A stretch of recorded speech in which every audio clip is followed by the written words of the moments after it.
Roman साम्राज्य में सिंहासन पारिवारिक वंश क्रम पर आधारित था। पिता का राज्य पुत्र को मिलता था, चाहे वो उसका सगा पुत्र हो या गोद लिया हुआ, और सेना भी इस सिद्धांत को पूरी तरह से मानती थी। उदाहरण के लिए टिबेरियस, जो रोम सम्राटों की लंबी कतारों में दूसरा था, प्रिंसिपेट की स्थापना करने वाले ऑगस्टस का अपना पुत्र नहीं था, लेकिन सत्ता का सहज परिवर्तन सुनिश्चित करने के लिए ऑगस्टस ने उसे गोद ले लिया था। पहली 2 शताब्दियों में अन्य देशों के साथ युद्ध भी बहुत कम हुए। ऑगस्टस से तिबेरियस द्वारा प्राप्त किया गया साम्राज्य पहले ही इतना लंबा चौड़ा था कि इसमें और अधिक विस्तार करने की कोई जरूरत नहीं थी।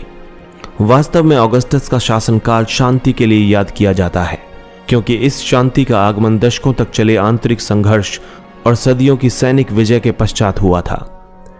साम्राज्य के प्रारंभिक विस्तार में एकमात्र अभियान सम्राट ट्राजान ने 113 से 117 ईस्वी में चलाया, जिसके द्वारा उसने फरात नदी के पार के क्षेत्रों पर निरर्थक कब्जा कर लिया था, लेकिन उसके उत्तराधिकारियों ने उन इलाकों को छोड़ दिया। कहा जाता है कि ट्राजान का भी सपना था कि वो भारत पर विजय कर सके, लेकिन ऐसा ना हो सका। इस काल की विशेष उपलब्धि ये रही कि रोमन साम्राज्य के प्रत्यक्ष शासन का क्रमिक रूप से काफी विस्तार हुआ। वास्तव में साम्राज्य के सभी क्षेत्र प्रांतों में बटे हुए थे और उनसे कर वसूला जाता था। इटली को उस समय प्रांत नहीं माना जाता था। दूसरी शताब्दी में रोमन साम्राज्य अपने चरम बिंदु पर था। रोमन साम्राज्य स्कॉटलैंड से अर्मेनिया की सीमाओं तक और सहारा से फरात और कभी कभी उससे भी आगे तक फैला हुआ था। ये सच है कि उन दिनों शासन व्यवस्था को चलाने के लिए उनकी सहायता में आज जैसी कोई सरकार नहीं थी। तो फिर ये सवाल उठता है कि सम्राटों के लिए इतने लंबे चौड़े और तरह तरह के इलाकों पर नियंत्रण रख पाना कैसे संभव हुआ, जिनकी आबादी दूसरी शताब्दी के मध्य तक लगभग 6 करोड़ तक पहुंच गई थी। संपूर्ण राज्य में दूर दूर तक अनेक नगर स्थापित किए गए, जिनके माध्यम से पूरे साम्राज्य पर नियंत्रण रखा जाता था। भूमध्य सागर के तटों पर स्थापित बड़े शहरी केंद्र जैसे कॉर्थेज, सिकंदरिया तथा एंटियोक इनमें सबसे प्रमुख थे। ये साम्राज्यिक प्रणाली के मूल आधार थे। इन्हीं शहरों के माध्यम से सरकार प्रांतीय ग्रामीण क्षेत्रों पर कर लगाने में सफल हो पाती थी, जिनसे साम्राज्य को अधिकांश धन संपदा प्राप्त होती थी। रोम साम्राज्य में नगर एक ऐसा शहरी केंद्र था जिसके अपने मजिस्ट्रेट, सिटी काउंसिल और अपना एक सुनिश्चित राज्य क्षेत्र था। सार्वजनिक स्नानघर रोम के शहरी जीवन की एक खास विशेषता थी। रोम के स्नानघरों को देखकर जब एक ईरानी शासक ने ऐसे स्नानगृहों को ईरान में शुरू करने का प्रयास किया, तो उसे वहां के पुरोहित वर्ग के क्रोध का सामना करना पड़ा। जल एक पवित्र वस्तु थी और सार्वजनिक स्नानघर में उन्हें जल का अपमान दिखता था। शहरी लोगों को उच्च स्तर के मनोरंजन उपलब्ध थे। उदाहरण के लिए एक कैलेंडर में हमें पता चलता है कि एक वर्ष में कम से कम 176 दिन वहां कोई ना कोई मनोरंजन का कार्यक्रम अवश्य होता था। तीसरी शताब्दी का संकट। यदि पहली और दूसरी शताब्दियां कुल मिलाकर शांति, समृद्धि तथा आर्थिक विस्तार की प्रतीक थीं, तो तीसरी शताब्दी आंतरिक तनाव के पहले बड़े संकेत लेकर सामने आई। 230 ईस्वी के दशक से साम्राज्य ने स्वयं को कई मोर्चों पर जूझता पाया। ईरान में 225 ईस्वी में एक बहुत ही अधिक आक्रामक वंश उभर कर सामने आया। इस वंश के लोग स्वयं को सासानी कहते थे और केवल 15 वर्ष के भीतर यह तेजी से फरात की दिशा में फैल गया। 3 भाषाओं में खुदे एक प्रसिद्ध शिलालेख में ईरान के शासक शाहपुर प्रथम ने दावा किया था कि उसने 60,000 रोमन सेना का सफाया कर दिया है और रोमन साम्राज्य की पूर्वी राजधानी एंटियोक पर कब्जा भी कर लिया है।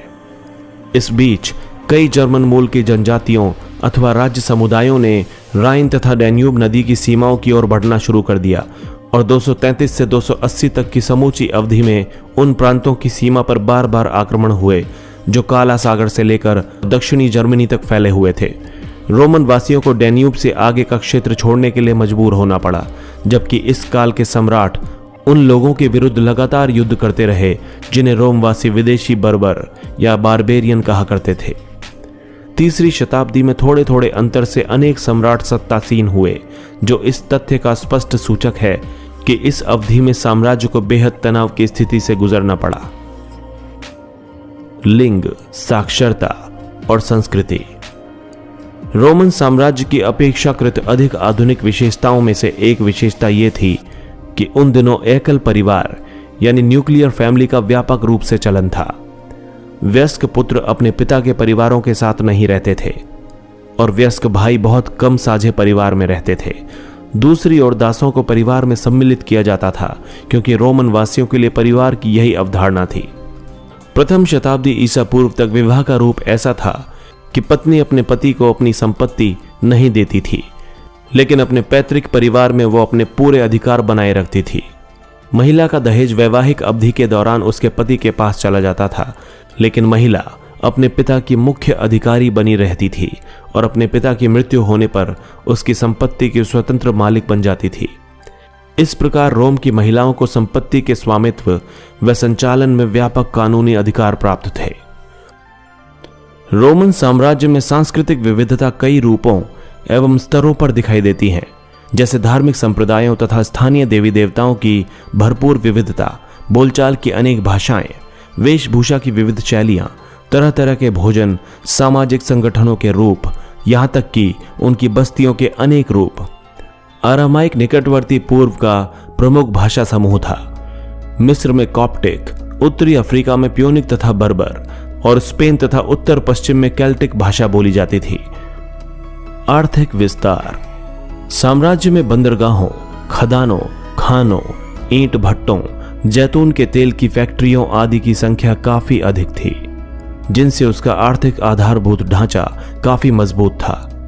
गेहूं, अंगूरी शराब तथा जैतून का तेल मुख्य व्यापारिक वस्तुएं थीं जिनका अधिक मात्रा में उपयोग होता था और ये मुख्य रूप से स्पेन, गैलिको प्रांतों, उत्तरी अफ्रीका, मिस्र तथा अपेक्षाकृत कम मात्रा में इटली से आती थीं, जहां इन फसलों के लिए सर्वोत्तम स्थितियां उपलब्ध थीं। शराब, जैतून का तेल तथा अन्य तरल पदार्थों की ढुलाई ऐसे मटकों या कंटेनरों में होती थी जिन्हें एम्फोरा कहा जाता था। इन मटकों के टूटे हुए टुकड़े बहुत बड़ी संख्या में आज भी मौजूद हैं। रोम में मोंटे टेस्टेक्यो नामक स्थल पर ऐसे 5 करोड़ से अधिक मटकों के अवशेष पाए गए हैं। भूमध्य सागर के आसपास पानी की शक्ति का तरह तरह से इस्तेमाल किया जाता था। इस काल में जल शक्ति से मिलें चलाने की प्रौद्योगिकी में खासी प्रगति हुई थी। स्पेन की सोने और चांदी की खानों में जल शक्ति से खुदाई की जाती थी और पहली तथा दूसरी शताब्दियों में बड़े भारी औद्योगिक पैमाने पर इन खानों से खनिज निकाले जाते थे। उस समय उत्पादकता का स्तर इतना ऊंचा था कि 19वीं शताब्दी तक यानी कि लगभग 1700 वर्ष बाद भी ऐसे उत्पादन के स्तर देखने को नहीं मिलते। उस समय सुगठित बैंकिंग व्यवस्था भी थी और धन का व्यापक रूप से प्रयोग होता था। इन सभी बातों से यह संकेत मिलता है कि उस समय रोम की अर्थव्यवस्था और तकनीक कितनी उन्नत थी। श्रमिकों पर नियंत्रण। भूमध्य सागर और पश्चिमी एशिया दोनों ही क्षेत्रों में दास प्रथा की जड़ें बहुत गहरी थीं और 4वीं शताब्दी में ईसाई धर्म ने राज्य धर्म बनाने के बाद भी इस गुलामी की प्रथा को गंभीरता से नहीं लिया। इसका मतलब यह नहीं है कि रोम की अर्थव्यवस्था में अधिकांश श्रम दासों द्वारा ही किया जाता था, बल्कि ये बात रिपब्लिकन एरा में इटली के मामले में सही हो सकती है, जहां ऑगस्टस के शासनकाल में इटली की कुल 75 लाख की आबादी में 30 लाख दास थे, लेकिन समग्र साम्राज्य में ऐसी स्थिति नहीं थी। उन दिनों दासों को एक इन्वेस्टमेंट के तौर पर देखा जाता था। एक ओर जहां उच्च वर्ग के लोग दासों के प्रति क्रूरतापूर्ण व्यवहार करते थे, वहीं दूसरी ओर साधारण